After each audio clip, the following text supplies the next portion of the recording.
How to change payment method on Google Play Store. So if you want to change payment method in Google Play Store, now go to Play Store app like this.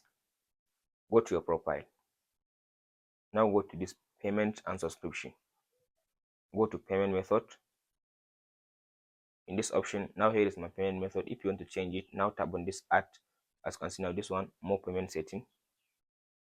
So from this option now, if you want to change the payment method, if the existing one, tap on this remove button. So to remove the existing payment method. So now tap on this more payment setting, this one.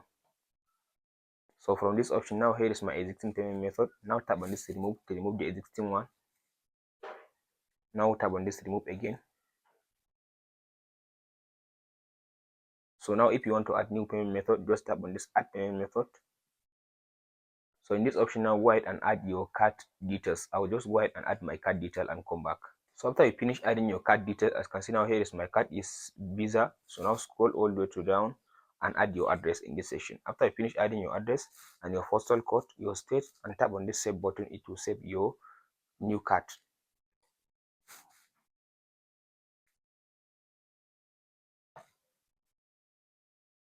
So now as you can see now, I add my new card on my payment on my Google Play. So if I go back now, go and open the Google Play like this now. As you can see now, here is my new card. That's it guys on how to change payment method in Google Play Store. Hope this video helps. Please like and subscribe.